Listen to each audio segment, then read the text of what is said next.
Well, it's coming up on the top of the hour, so I'm going to get started. I see many of you have joined, and we also get lots of folks that join right around the beginning of the webinar. So I'm going to get started. My name is Gretchen Schmidt. For those that you don't know me, I have the privilege of serving as the Executive Director of the AACC Pathways work. I'm very happy to have all of you join this webinar with my dear friend and colleague, Hannah Lahr, this afternoon. Hannah is a Senior Research Associate at CCRC, and Hannah and I have been working alongside each other on this Guided Pathways work for a number of years now. Before we get started, I want to let everyone know that I am recording this webinar, and we will be posting all of the webinars that we've done this spring on a landing page on the Pathways Resources website. And so this will also get lodged there with the other webinars that we've had. I ask that those of you who have called in from a landline or a cell phone to please mute yourself. I cannot mute you from manually if you've called in from a phone. Those of you that have used the computer to log in, I have muted you on entry and ask that you use the chat function for questions. And with that, Hannah, I'd like to turn it over to you, and I thank you, my friend, for doing this for us. We appreciate it. Of course, I'm excited to be here today and with all of you. So thanks for taking the time to join this webinar. I'm excited to talk about how we've used the scale of adoption assessment in various projects where CCRC has been studying the implementation and adoption of guided pathways practices by colleges across the country. And then also, obviously filling out an assessment doesn't really do anything in and of itself. So how can you use the scale of adoption assessment to then kind of leverage your student success work at the college and plan for how you're going to scale some of these practices? So those are some of the goals for the webinar today. And if you do have questions, please write them in and we will try to address them. All right, so the scale of adoption assessment. So this was developed several years ago, starting with some of our work back in Tennessee and in Arkansas, which we were doing with Rob Johnstone. And we wanted to develop a tool that would sort of operationalize guided pathways and give colleges a sense of what is entailed in implementing this whole college reform. So as many of you I'm sure know, we developed these 4 pillars of guided pathways. So area 1 is mapping pathways to student end goals. Area 2 is helping students choose and enter a pathway that's aligned with their interests and aspirations and their career goals. Area 3 is keeping students on their path. And area 4 is ensuring that students are learning. So I'm just going to go quickly through the scale of adoption assessment. There is a version of this on CCRC's website. I believe it's also on the Pathways Resources website. And the version that I'm going to show you today also includes what we call equity considerations, which is a recent addition to the SOAA. For each one of the 4 areas, we identified some key questions that colleges should keep in mind to critically examine their pathways practices to ensure that they're not creating even bigger equity gaps with some of these practices, but to keep these questions in mind to hopefully help to, in planning these practices, start to close those equity gaps. So the 4 areas, so this is just the first page of the SOAA. And then area 1, it really is about mapping your pathways to employment and to four-year institutions. Practice C is a really loaded one. Programs are clearly mapped out. This gets at just program mapping, identifying critical courses, identifying milestones, and making sure that these maps are available on your homepage. So, and at the top of this, you can see the equity questions that we included. And you'll see for each one of the 4 areas, there's 2 columns where you can, as a college team, start to fill this out. The scale of adoption assessment was originally designed to be a planning document for colleges to start to organize what they're already doing and to figure out what the next steps are. So we would encourage you to use it that way. And as I'll show in a couple slides, some ways that colleges have further adapted this assessment to make it a better fit for either their state or for their individual college. You are totally free to adapt this tool however you need. We make this totally available on our website in a Word document, so you can tweak it and modify it. Sometimes it's helpful to make it more applicable to your college or to your state. So I'll go through some of those suggestions in a minute. So this is Area 2, helping students choose and enter a path. This goes from everything from helping students explore their careers, interests, programs of study at a college, and then to develop a customized full program educational plan as soon as possible, which we say ideally by the end of the first term, but by the end of the first year is also okay. This gets at embedding supports into college-level gateway courses, so moving beyond math and English, but to think about courses like Bio 101 or Accounting 101, and embedding and contextualizing the supports in those classes so that students don't have to go out and seek additional supports from tutoring or supplemental instruction or things like that, but the supports are actually embedded in the course and they're contextualized to be relevant to that topic. Area 3 is really about advising and student support. So, and the practices in this area are really dependent on that practice in Area 2, helping every student develop a full program educational plan. It's really hard to do the advising work and to monitor students' progress if they don't have a plan. So that's kind of a foundational practice for a lot of these Area 3 practices. Another big one in Area 3 is the college scheduling. So one of the things that Guided Pathways colleges are able to do once they have students on plans is they're able to start to build their course schedules around the courses that students actually need to take on their plans. So that's a big change. That is also it is kind of a big technological lift in some places. So we do have colleges that are making new schedules in Excel spreadsheets based on the plan. So it doesn't need to be super fancy, but there are a lot of, there are programs out there that can help kind of distill that information and organize it. And then in Area 4, this is about ensuring that students are learning. So this gets at program learning outcomes and measuring student learning across a program of study. And by program here, we're really talking about a discipline-specific program. So, an AS in biology is a program. In AS in nursing is a program. So in AA in general studies, we don't really consider that a program, but it's more discipline-specific. So those are the 4 areas of the scale of adoption assessment. And we ask in this second column here, thinking about how far you are towards implementing these practices at scale. We have this 5-point scale. Most colleges, the first time they take this, and if they're pretty early on in their Guided Pathways work, they're at not systematic, which we defined as a practice being optional, informal, inconsistently applied to students. So maybe it's happening for some students in some programs but not in others, or maybe students who are in like a TRIO program are getting really good advising, and the advisors in that program are able to monitor those students' progress, but it's not for all students. And then planning to scale, what we think about there is that the college has a detailed plan and a timeline for scaling up a practice. When we think of scaling in progress, we think of that as being the practice is affecting about 50% of the students who will ultimately be affected by the practice. And then at scale means for all students in all programs of study. So when we recommend who should be involved in completing the scale of adoption assessment, we do recommend that the college either identify an existing team at the college or committee at the college, or develop a new one. And the key is these teams need to be cross-functional, so across areas in the college, and they need to include the following types of people. So generally we recommend that Chief Academic Officer, a VPAA, or Provost is included, Chief Student Affairs Officer, and then a Chief Equity or Diversity Officer at the college also be included.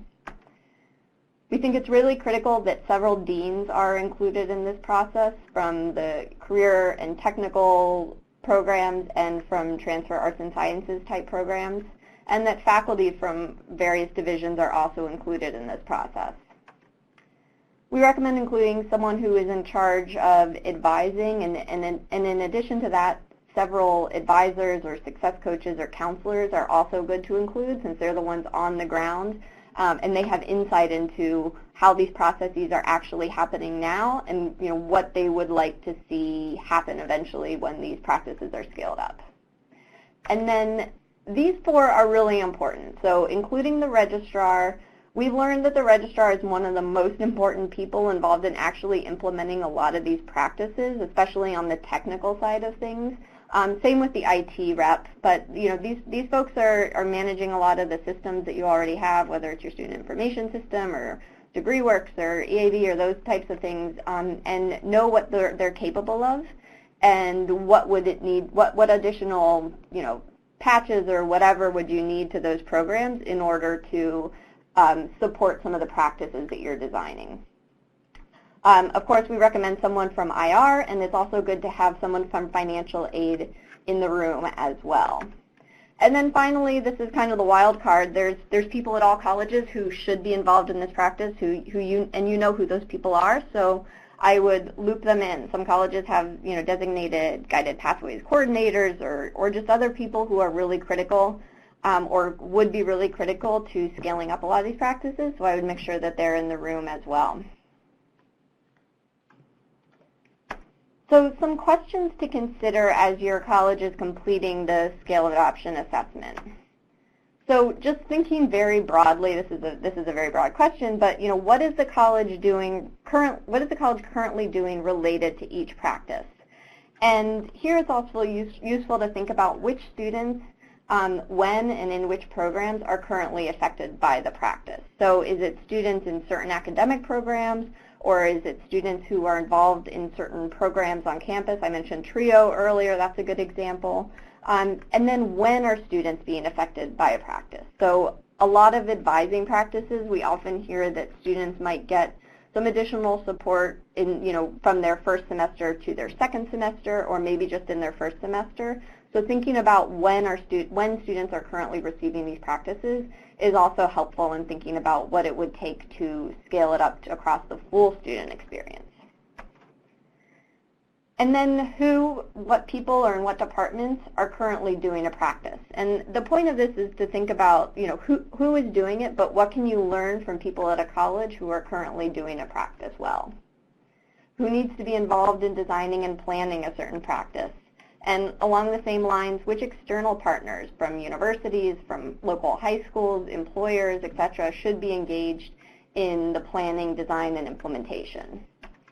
And then finally, it's useful to think about what resources and support the college needs to move the practices forward. So identifying these needs early is helpful, and then whether you are receiving some support from your state, this might be a good way to talk to them, because the chances are if your state is going through some sort of some organized pathways redesign work, other colleges in your state have similar questions or similar asks, so it's always good to get organized that way.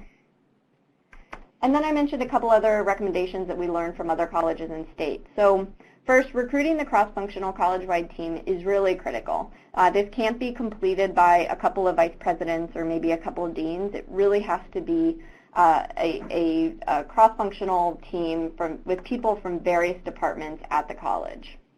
Being critical and honest about the progress the college has already made is really important. I mean, especially if you're using this as a planning tool within the college, it's not really useful to inflate ratings or to do that, because if you're thinking about what is it really going to take to scale these practices, the harder you can be on yourself earlier, the more you're going to be able to figure out what are the gaps and where do we need to focus and start to develop a timeline for implementing them. So again, I mentioned this earlier, but please feel free to adjust the language if necessary to make it more college or state specific. So maybe your state has a specific name for dual enrollment programs. So in Ohio they call it College Credit Plus, or whatever it is, to make it more specific to what people at your college are familiar with. That way it can seem, it's useful to make this feel like it's relevant to your college and not something that someone sitting in New York developed. And then a couple other recommendations we've heard from other colleges in terms of what you can add to the SOAA. So a couple other colleges have added in additional columns to create a more detailed timeline. to indicate who's responsible for leading efforts related to a certain practice, to indicate who from outside the college should be involved, and then you can update your progress to date each year and note when practices are moving to scale. So maybe for one column you could note that this is where you were in spring 2019, and then create another column to note where you were in spring 2020. So you have a record of where you were at each stage, so you can see the progress over time. Okay, so you finished the scale of adoption assessment. Now what? So the SOAA is useful, we think, because it lays out the major components of the Guided Pathways model. So there's 19 essential practices. Again, feel free to add in other practices if you think some things are missing. We are going to be releasing a slightly updated version later this summer, so we will share that with AACC and get that posted on the website, the Pathways Resources website, when that comes up. But feel free to update it. But it's not like you can just go through all 19 or 20 practices from beginning to end. So it's not like when you're designing this or figuring out what you're going to implement, you're just going to go through each one of those and take them one at a time or take them in a couple batches and just scale them all. But it's important, we think, to think about how they're related to each other and how the practices build on each other. So, and one way to sort of plan for how you're going to approach this work is to use this lost momentum framework that was developed as part of the completion by design work, and use this as a model for kind of planning out where you're going to start and how you're going to proceed through this work. So using this model, it's a kind of a 4-stage model: connection to the college, entry into a program, progress and completion, then advancement. So we say when you're starting this redesign process, you need to start by thinking with advancement. So thinking about aligning your programs with the requirements for success in employment and in further education. So you're starting with the end in mind. From there, you can work backwards, and then you start to map out your program paths. You start to redesign advising and scheduling around maps and around student educational plans in order to get the students, again, where they need to go in that advancement box. And then monitoring their student progress. So figuring out what needs to change about your advising model in order to know when students are on plan or off plan, and if they do get off plan, who's going to respond to that student and help them either get back on plan or develop a new plan as needed. And then you work backwards to entry. So once you've got your programs laid out and you've got these advising systems kind of worked out, you think about helping students explore their options, making full program plans, and then integrating and contextualizing academic support into critical program gateway courses, like I mentioned earlier. And then once you have all this worked out, then you can think about marketing your program paths to high school students, to adults who might be returning to college, to parents, to basically to anyone. And then building these pathways into high school and into adult education programs to help students transition from either their courses they're taking as part of their ADE or from dual enrollment into the college. So as part of our research at CCRC and kind of studying how colleges are implementing this model, we developed this idealized timeline about a year ago. And this was based on how we're seeing colleges implement these practices over time. So what we observed was that many of the colleges were spending a couple years, even prior to their pathways work, really laying the groundwork for change. So this, for a lot of colleges, this involved being a part of achieving the dream and learning how to collect and analyze and use data. It was about developing strategic plans, and it was about implementing one major innovation at scale. And so the idea here is not that you've necessarily done something at scale, but the college is starting to think differently and thinking about implementing practices at scale. From there, colleges were spending time really kind of talking about guided pathways to the college, building this urgency, introducing the model to the college and getting people engaged in talking about what would guided pathways look like at your college. Because we've got this model, but every college is implementing it a little bit differently, so what does it look like at your college? And then we saw colleges kind of move into the mapping pathways, redesigning intake, and then this initial scale implementation was about putting things together. So we were observing a couple colleges who seemed to be making a lot of progress. We're kind of taking a leap of faith at a couple years into it and just trying things out and implementing a bunch of things at scale for all new students in a given semester. So, and for those colleges, they admitted that it was messy the first time, but by doing it and kind of just going all in, they were able to tweak what they were doing, and they had a better sense of what was working, what wasn't, rather than spending years and years and years just designing everything without really knowing how it was going to work in practice and how it would affect the student experience. So this is an idealized timeline. And I'm going to, a little bit later, talk about how our thinking has changed on this a little bit over time. But I still do think this model is pretty good. A couple caveats: it does look a little linear, which we know that this isn't, and I'll talk about this in a second as well. But we do know that colleges are moving forward, and then they're moving backward, and they're having to go back to mapping, for example, after doing an initial round. So it's not kind of a one-and-done type thing where you do something and then you move on to something else. It really is an iterative process, and that's not quite communicated on this timeline. But we are working on some other timelines now for colleges that are actually doing this to show how that has changed over time. I'm going to show briefly just some slides here that show for the 30 colleges that were participating in the original AACC Pathways project how their scale of adoptions ratings have changed over the last 3 years. So this is for Area 1 mapping pathways. You can see that the first time the colleges all took this, most of them were at the not systematic stage, or a couple were in planning. And remember, these colleges were selected for this project because they demonstrated a readiness to implement these practices at scale. So I think for other states where we worked, most colleges tend to be at not systematic, but the colleges here are a little bit further along. And then we assessed again a couple months later, and then we did it most recently in December 2018. And you can see that over the last couple of years, the colleges have really moved into the scaling and progress and at scale for this Area 1. For Area 2, you can also see similar movement along the same lines. Lots of the kind of turquoise bars the first time they took it, and then the scaling and progress and at-scale bars are they're getting a little bigger as we move towards December 2018. This is for Area 3, keeping students on the path. You can see this was the area where the colleges felt they were the least far along the first time they did this, and now they've made a lot of progress in redesigning their advising systems, and for a lot of colleges this has meant kind of reorganizing advising and assigning advisors as success coaches to Metamajors or to specific programs. But it's been really exciting to see the progress here. And then this is for Area 4, for ensuring that students are learning. Again, progress here in terms of getting, having program learning outcomes for all programs, and also assessing those learning outcomes, and then using the results of those assessments to improve teaching and learning in those programs.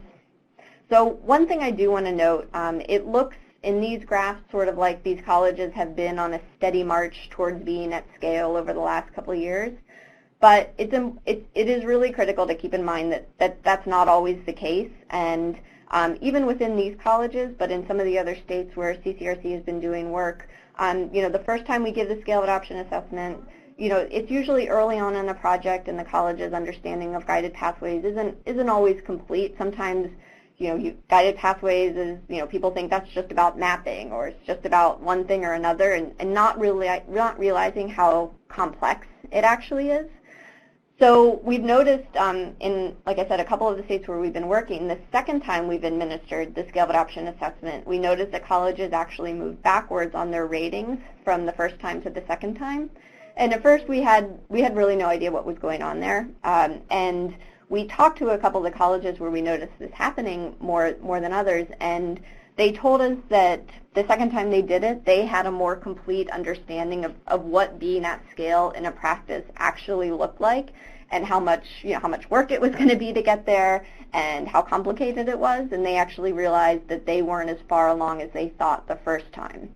And in those cases, the state agencies had spent a considerable amount of effort educating colleges in their state about what was entailed in moving towards the guided pathways model. And so those colleges, they started to realize, like I said, that they didn't totally understand what was being asked of them the first time, so they lowered their ratings the second time.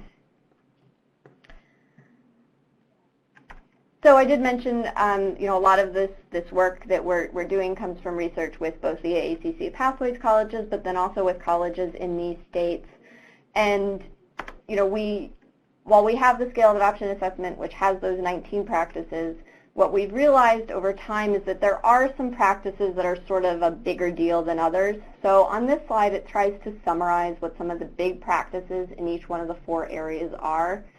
In Area 1, we didn't even talk about Metamajors on the scale of adoption assessment. I think we are going to add that into the next version, but we didn't have it in the first one. It was sort of implied, but not really explicit in it. So developing these Metamajors program maps, and then we've actually started moving math pathways from Area 2, where it is still now in the SOAA, into Area 1.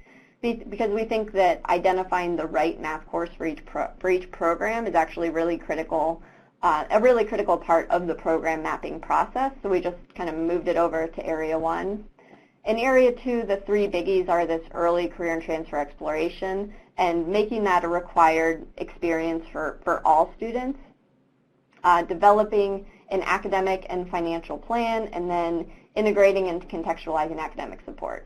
Area 3 is really about monitoring progress along the plan, the scheduling, as I mentioned earlier, and then giving feedback to students on their progress. And then Area 4, the learning outcomes is important, but then also including active learning throughout a program of study and identifying field-relevant experiential learning opportunities. And as much as Pathways is about practices, it is also about thinking differently, and it is really about a mindset shift. So I'm going to go through some of these here, just how colleges that are implementing Pathways are starting to think differently about some key concepts at a college, and just how that sort of is changing as a result of this work. So one of the biggies is moving from thinking about transfer versus CTE and credit versus non-credit at a college to thinking about career-connected transfer paths or livable wage jobs with clear degree paths. So, thinking about these in an area like a Metamajor, and most colleges that are developing their Metamajors, like a Metamajor in business, includes both, AAS degrees, it includes some non-credit programs, and it includes transfer programs. So it kind of includes all of them. Same with healthcare fields. It might include a bunch of different types of programs. But what a lot of colleges told us, and I'm thinking of one in particular where a new student would come to the college, and the first question they would be asked is, are you a credit student or a non-credit student? And oftentimes students, they might not know what that means, what it means to be credit, what it means to be non-credit. They're here to do something. So now in the college calls them academic and career paths, a new student is asked, what are you here to do? What do you want to do? And then from there, the college can help them identify the right program or courses, or, what is a good fit based on what the student wants to do. So that's a big shift. Another big one is the idea of moving from thinking about students being full-time versus part-time to thinking about, are the students on their educational plan or are they off their educational plan? And this is important because if we think about students as being full-time versus part-time, it sounds sort of like a condition. Like you're a full-time student, you're a part-time student, but it doesn't really tell us that much about how we can support the students. And the other thing is, based on the research we've done, students' enrollment patterns are extremely chaotic. And most students, a lot of them start out full-time and then they drop down to part-time. So it changes pretty frequently, then it's just not useful to classify students this way. What is more useful is if every student has a plan, we know whether they're on their plan or they're off their plan. Another big one is moving from providing job and transfer support for students when they're about to graduate to front-loading this, and providing it for all new students when they're first coming into the college. moving from a standardized placement test to thinking about multiple measures and in-class diagnostic assessments to figure out what support students actually need. Moving from prereq remediation to integrated or contextualized academic support, sometimes called a co-requisite model. But I think, thinking about it as integrated and contextualized, it helps to move away from kind of the reformy jargon to thinking about what is the actual point of a co-req course. And I think integrated and contextualized starts to capture that. Thinking about experiences being, in-class learning versus co-curricular, to thinking about how can we embed program-relevant, active, and experiential learning opportunities into a program of study so that students are experiencing these as part of their program. And then finally, moving away from kind of an information dump at orientation and providing students, everything we think they need to know to be successful at a college, to thinking about how can we support students at these major decision points along their path. As our research focus has evolved here at CCRC, we have moved from an early emphasis on the what, so metamajors, mapping, onboarding, things like that, and it's evolved to explore how institutions are laying the groundwork for this type of reform, how people are coming to common understandings of problems at the institution, what needs to change, how relationships are being navigated and reconfigured to support communication across previously siloed groups at a college, how people are designing reforms and making sense of the connections between practices, etc. So at the beginning of this graphic, this initial line is sort of initial decisions, like where are we going to start with our pathways reform?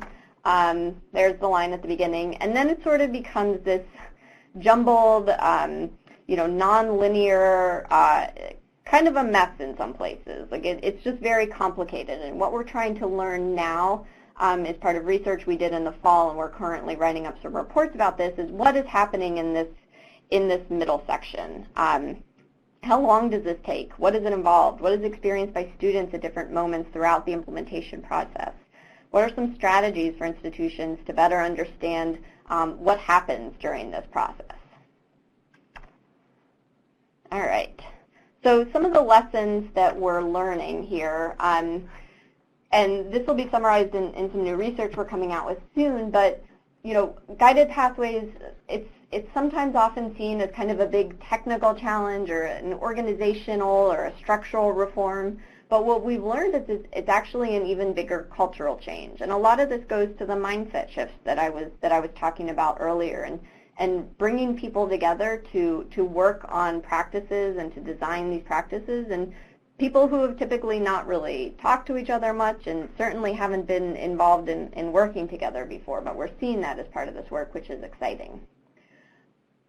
I'm just going to go through a couple of these here, but effective leaders, we've seen they lay the groundwork by engaging stakeholders and examining barriers that the college creates to student success, developing a clear vision and goals for improving the student experience, and then empowering teams to plan and design these innovations at scale. So really putting this on these teams and trusting them, giving them the authority to really think about what these practices could look like, and then start to implement them.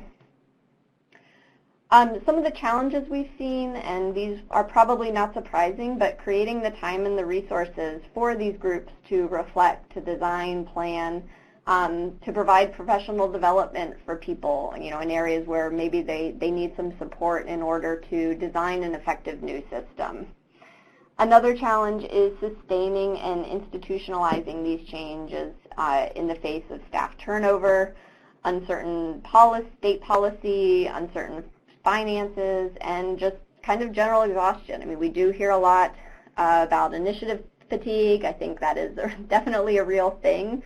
So how do you sustain this over time, especially if, like I showed you on that timeline slide earlier, we're saying this probably takes 5, 6, 7 years to implement at scale. So how do you sustain this over time? That's a big question. So now I want to shift gears a little bit. So far we've talked about the scale of adoption assessment, how to fill it out, some of what we're learning from our research on like managing this change process and how colleges and people within colleges are thinking differently as part of this redesign work, to thinking about how you might approach this change process. So I think that when we talk about change at a college and when we, in general, and this also relates to guided pathways for sure, we often start by looking at some of the big things that we need to do, and then we gradually work our way down into more and more specific practices. So applied to pathways, when we talk about implementing guided pathways, we often start by talking about developing metamajors and program maps, and then we move our way into thinking about educational plans and advising and teaching and learning. And I'm not saying that that's wrong. I actually think that's probably the best way to proceed through this type of institutional transformation. But I do think that it might be helpful to start by thinking about where we want to end up, because that will inform some of those bigger practices. So instead of always starting by talking about metamajors and maps, if we think about the goal of having every student make an educational plan, from there you start to realize why are maps actually useful, and why do we need to, how can we make our onboarding and our intake system more effective, and how can metamajors be useful in that process? So this kind of keeps with the idea of starting with the end in mind, but today the end is thinking about how can you help every student make a full program educational plan by the end of their first semester or their first year. Because one of the things we've learned is that these educational plans are really kind of a critical piece of guided pathways. Students love their plans, advisors are able to follow students' progress along their plans, you're able to build these schedules, they're just this really important thing. So if we start from thinking at the granular, every student has a full program plan that's customized to them, and then you zoom out and then we think about maps, and from there we'll step back one more step and then we'll talk about metamajors. So that's what we're going to go through next. So the goal, every student is helped to build a full program educational plan by the end of term 1 or year 1. So I've talked a lot about plans, but what really makes a good educational plan? So in this list I'm going to show you, I really go from things that are kind of must-have, kind of big picture ideas, to more and more kind of granular and specific, and in some cases more difficult to implement things. So we'll work down the list that way. So first, a good educational plan covers the student's entire program through completion and is based on the program maps. An educational plan is customized for each student to account for a couple things. So it accounts for their prior credits, so transfer, whether they have them through transfer or APA, dual enrollment, PLA, whatever it is. It takes those prior credits into consideration, so it shows that students might have completed certain courses based on those prior credits. It's also customized to account for students' educational goals and their personal interests. So this is where students can really talk about, what are some of their interests that maybe aren't directly tied to their major, but things they want to keep on exploring. So this is where students can pick electives that maybe weren't designated on the program map that were developed by faculty, but as part of a conversation with an advisor, they can talk about these and they can select electives that fulfill requirements, but also fulfill the student's own interests. It accounts for the student's transfer destination and their major. So, sometimes, whether a student wants to transfer here or transfer there, there might be a couple small differences in what's required of them. So this is where the advisor can work with a student to ensure that they're taking the right courses based on where they want to go. And this is a big one. So it's also customized to account for every student's timeline to completion. So oftentimes the maps, which we'll talk about these in a minute, but the maps are often based on the full-time student, right? And they're, a lot of students just can't take 15 credits a semester or 30 credits in a year. It just isn't doable. So a good educational plan accounts for how many credits a student thinks they're going to be able to take in a semester. And if that is 9 credits a semester, that's fine. If it's 12, great. But it is customized to that student. And this way, a student can see if they do want to take 6 or 9 credits a semester, how long it's going to take them to complete their program. And maybe seeing that they can build in a couple extra summer courses or something to try to, try to speed up the process a little bit. But if they don't want to do that, that is also fine. But so it accounts for their students' own timeline to completion. A good plan contains at least 1 program course in the first term and 3 program courses in year 1. So program courses are those kind of critical courses in a major. These are the courses that are, really can get a student excited about their major, give them some momentum in this field so they feel like they're learners in this field. They're not just taking a bunch of gen ed courses in their first semester, but if they're interested in, accounting, then they're taking an accounting course in their first semester. Or if they are interested in biology, they're taking a biology course in their first semester. 1, this can help students make sure that this is actually a field they're interested in, and 2, it can get them motivated. And we've seen this in particular on research for students in STEM, that it's really critical to get students in these majors early and give them some momentum in that field. It includes experiential learning opportunities, is easily accessible to students, advisors, and faculty. So ideally, the plan is in some sort of system like DegreeWorks or EAB or whatever it is that you use at the college, colleague, student planner, whatever it is, it's in some system where pretty much anyone can see it, because we know that students go and visit a bunch of different people at a campus, and maybe they have, their person who they like to go see who isn't necessarily their assigned advisor. But this way, other people can also see the student's plan and can give them advice. The student's plan is regularly updated to reflect any changes. So this is also another biggie. The plans, we talk about making a plan, a full plan by the end of the student's first term or their first year. We totally acknowledge that every student's plan is probably going to change at least once, probably more than once. But at least then, if changes need to be made, there's a starting point and something that, an advisor, a faculty member, a counselor can work with the student to update. Maybe they had to withdraw from a course, maybe they had to drop out, maybe they just changed their mind about their major, but here the plan is updated to reflect those changes. And then finally, this is a biggie, and it's kind of like next level pathways stuff.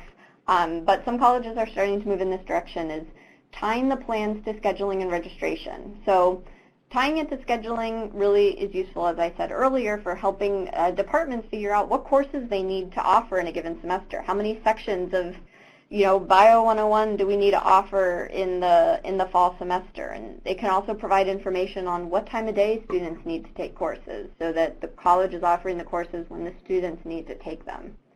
And then tying it to registration means that, when a student goes to register for next semester, they can just pick the courses that are on their plan and register for them. And they don't have to go through another separate process where they see their plan, but then they have to go somewhere else to pick out courses. And, maybe those are the same courses and maybe they aren't, but the two are actually tied together. So students love their plans. We did some research at the City Colleges of Chicago, and my colleague John Fink wrote a paper on student perspectives on guided pathways about 2 years ago, which is available on our website. But students really like their plans. It helps them see their progress towards completion. So one student, they had kind of the pie chart for their audit, and it says, I find the pie chart really helpful, like you're on the right track, and it gives me a boost. And the student here says, she can see how far along she is towards completing. It's also reassuring to students. So one of the things we hear so often is that students are really terrified that they're going to take the wrong course, or they're going to take a course that, quote, won't count. And the plans really help students not have that concern anymore. So one student said, prior to creating an educational plan, she questioned, am I on the right path? Am I missing a class? Am I going to forget something? And then she continued, the educational plan really made me feel at ease because I was able to see my next step and not have to worry. So educational plans are really important. And as I said earlier, the plans are based on maps. And that's important because you don't want to start building an educational plan from nothing, or from a map that hasn't been vetted with your transfer partners or with employers to make sure that all those credits will count. And if the student finishes all the courses on this plan, they'll be able to transfer with junior standing, or that these are the courses that our employers are looking for. So it really helps to start with this map that's been vetted, that's been worked through, and then it will be customized, but at least you've got this common starting point. So I'm going to show you just a couple of good maps, and you can go and explore these on your own as well. Some really good ones are on Roan State's website. They're in a college in Tennessee, and their maps include a description of a day in the life in that career field, as well as important considerations before declaring the major, as well as wage and job placement data. So just kind of important information for students who are considering a program. Their maps, which I'll zoom in here, you can see the green courses are electives, and the ones with the little key next to them are the critical courses. So these are courses students need to take in this order. And you can see that for this program, students are taking a human anatomy course in their first semester. So that's kind of that critical program course that I mentioned earlier. And then here's another example. This is from an elementary education program. And you can see all the same things above the bars, but below the bars, they've got these little orange diamonds, and these are reminders for students. So some of them are program specific and some are college specific, but things like, deciding your transfer institution, or in education, like you've got to take the praxis. So reminders about when students need to take a praxis, and offering, it looks like the college takes workshops on doing that. So just some key reminders that students need to do. Importantly, Roan State's maps are directly linked to their college's course catalog and their degree work system, so that everyone can always see the most up-to-date information. And then in degree works, the maps are used as templates for students' customized educational plans. So that's a cool example. And then here's an example we just got the other day from Palm Beach State College down in Florida, where they mapped out kind of typically, semester by semester, what courses students need to take. One question we get a lot is about part-time maps, and so I just wanted to address this quickly. I think, as I mentioned before, every map is going to have to be customized into a plan, whether it's a full-time plan or a part-time plan. So different colleges have different approaches to making part-time maps, but one thing we do encourage colleges not to spend too much time making part-time maps, because part-time enrollment patterns are even crazier than full-time enrollment patterns. I mean, are we talking about 6 credits a semester? Are we talking about 9 credits a semester? So it's really just useful to think about kind of one map, and then thinking more importantly than making part-time maps, thinking about the process of customizing those maps for all students, whether they're full-time or part-time. Riverside City College out in California, they had better luck thinking less about, first semester, second semester, third semester, fourth semester, but thinking about kind of, this is the first 15 credits and the second 15 credits. And so just kind of changing the language there really helped with faculty at the college. This is Palm Beach State Community College, again, in Florida, and they mapped out some part-time maps, but they made summer the default to try to encourage students to be able to get through more quickly. So even if they're taking part-time, they're still being encouraged to think about summer, and that'll get them through a little bit faster. And then a third example, this is St. Petersburg College in Florida, and they didn't make full-time or part-time. What they did is they just ordered their courses 1 to 21, and so whether you're full-time or part-time, you just take off, you just take the next classes on the list, so this is another way to go as well. And I keep on saying, every student is going to need a different plan. Not every student is full-time for sure, and then, part-time is all over the place. But this graph represents kind of the ideal student pathway. So the orange bars represent full-time enrollment, and then the blue bars represent part-time enrollment. So it's like term 1 at the bottom, full-time, term 2, full-time, and then term 3 here is summer, so part-time, and then 4 and 5 are full-time again.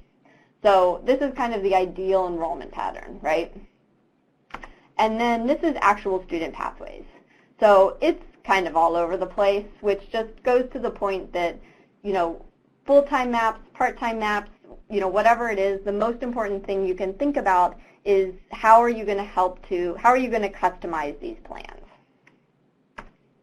So now, okay, so we started with educational plans, we zoomed out to programs, and now I want to zoom out even further to Metamajors. So this Prince George's, they're actually the example I gave earlier about the credit and non-credit. So they put credit and non-credit transfer CTE, they're all in these 10 academic and career pathways. So now when a student comes to the college, they're just asked, what do you want to do? Not asked, are you credit or are you non-credit? So it's important to think about Metamajors as how can they be useful? How can they be useful to colleges organizationally? How can they be useful to faculty, to staff, and to students? And then at Cleveland State Community College down in Tennessee, they've got their career communities, there's 7 of them, and they organize their programs of study, but they also organize their application, their new student orientation is organized by Metamajor. Their first year experience course is embedded in each Metamajor. So in business, there's an FYE course for students in business, and they're able to spend that semester really going into depth in the careers in business. And an assignment in that course is to create their educational plan. Cleveland State is also now organizing graduation by their Metamajors. So students walk in behind a banner for their Metamajor, and they're also organizing their career days by Metamajors. And they mentioned that this was really interesting because now they had employers organized by the career communities, and they started to realize that they had like one employer for arts and humanities, and it was, you know, but then they have a bunch of programs in that area. So, you know, how can we find some more employers? How can we be a little more creative about what students with this degree might be able to do in our area? So they were able to see this in a new way and start to do more outreach. So the last thing I want to talk about today is, you know, one thing we've been talking about lately a lot is, you know, you're doing all this redesign work, but how is it actually affecting the student experience? So you made Metamajors, but how did this change the new student experience, or how did it change advising?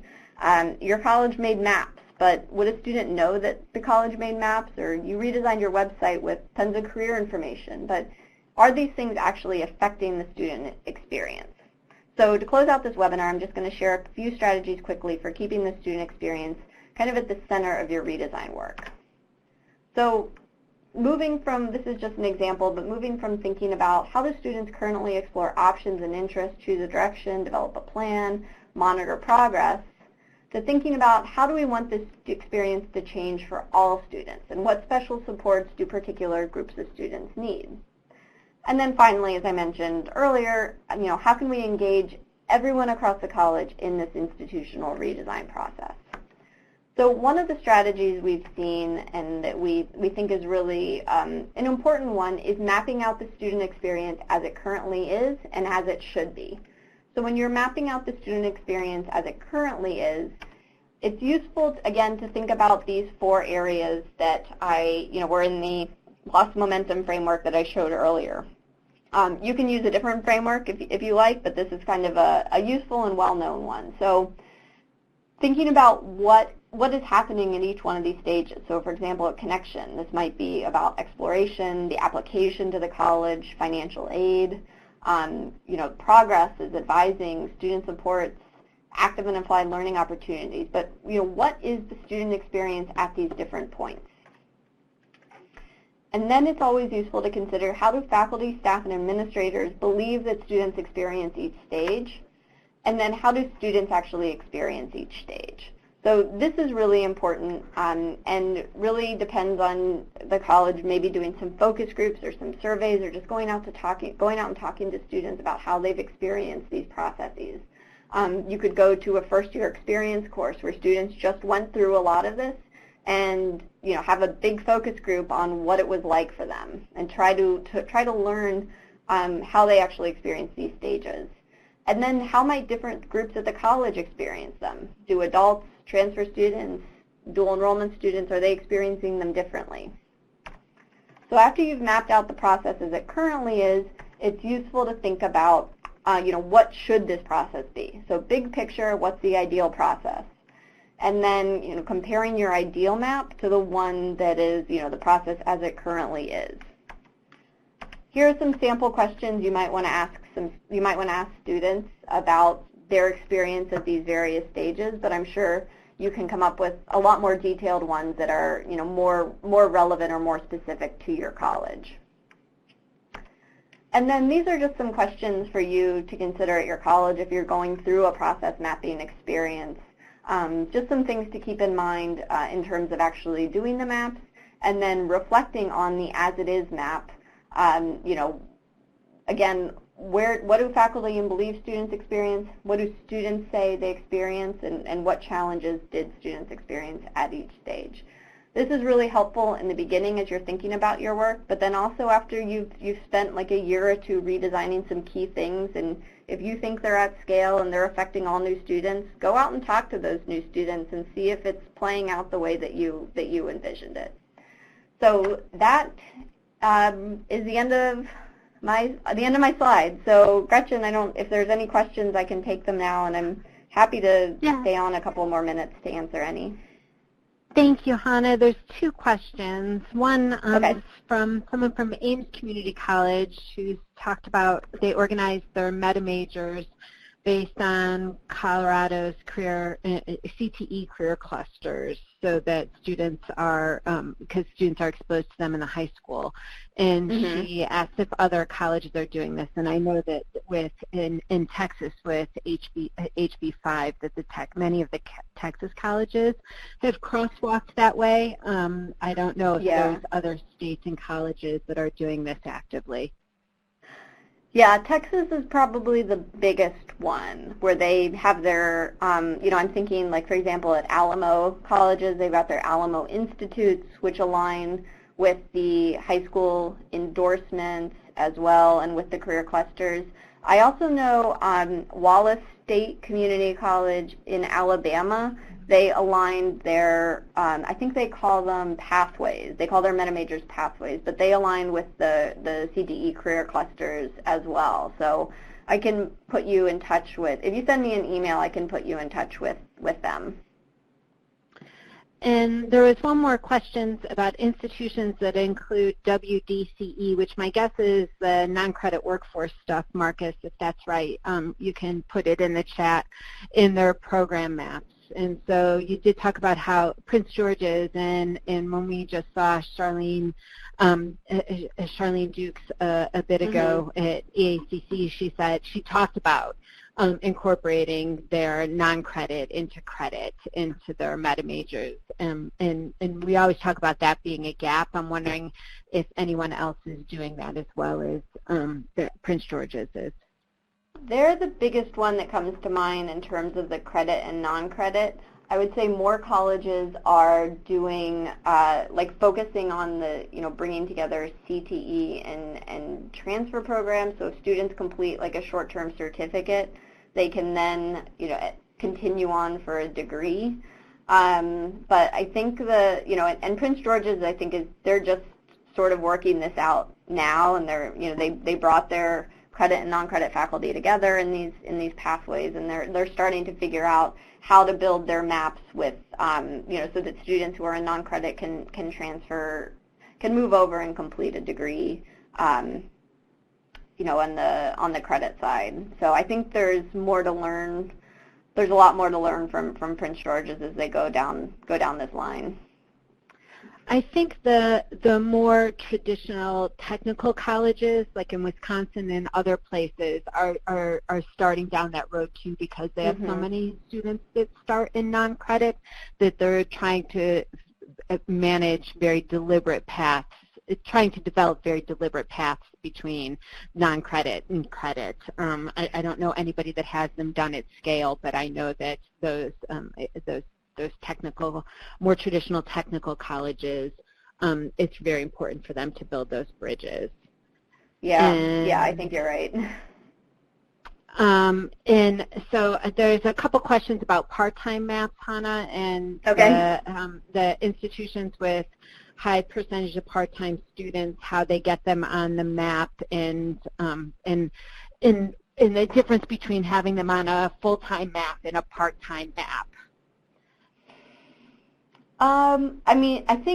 I mean, Gretchen, you know more about this than I do, but I think at most colleges, most students are part-time. So, that's thinking about, again, thinking about it as a student's plan, and how are we going to customize these maps, whether they're part-time maps or full-time maps, into the plan is like the really critical, I think one of the most big, like this huge process and like human endeavor to work with all these students to customize, to customize these maps into plans. So I don't know, beyond thinking about like what strategies can we use at a college in order to reach every student, to have that conversation with them, whether that's in an FYE course or in a group counseling session or in one-on-one appointments if the caseloads are small enough, but just thinking about how are we going to customize this into a plan. And once we've heard anecdotal evidence from advisors and from students that once they see, like if they do say they only want to take 6 credits a semester, that's fine, let's map this out, and then they'll see that it's going to take 4 to 5 years to complete a degree. And if they're still fine with it, then I'd say then that's, we need to support the student in that. But anecdotally, like I said, some other advisors and students have said that once they see that, they try to fit in an extra summer course or an extra course in the semester or something to try to make that timeline a little shorter. I don't know if that helps answer the question. Yeah, and what I'll add to it is that in the beginning we harped on everybody making part-time maps and full-time maps, and now that we're transitioning to conversations about how to use maps to translate them to living academic plans for students, that I'm not certain that the part-time maps are as important as it is that the students have to understand the right sequencing and when the courses are available. So if they take 3 credits one semester and 6 credits another and 3 in each session in the summer, that they're making the right choices about the courses in the sequence, so that they don't get out of sequence and out of whack on their prerequisites, but they can see on their academic plan the applicability of their courses no matter how many credit hours the students are taking. So the more that we transition into getting students using the maps as a vehicle to get students onto customized education plans, whether they're part-time or full-time, the map matters less than the students' understanding of the sequencing of the courses and what they should take next, no matter how many credit hours they're taking. Yeah, I mean, we have seen a couple of colleges that ended up spending like a long time making these part-time maps because they thought no student would follow the full-time maps, but then no student actually follows the part-time maps either because they still need to be customized. So, folks, our time is up, and so I want to thank Hannah, and as I said, that this webinar has been recorded. We will post it. They're building us a landing page on the Pathways Resources website for all of the webinars. We hope to have that done in the next week or so. Hannah, thank you, as always, for always saying yes and providing us with support in your time. We appreciate it. And for all of you that joined us, thank you for participating this afternoon. And if you have any follow-up questions that you'd like to direct to Hannah, you can either email her or email me, and we'll get back to you. And so thank you all. Hannah, thanks again so much, my friend. I'll see you soon. Thanks, Gretchen. Thanks, everyone. Take care. Bye-bye.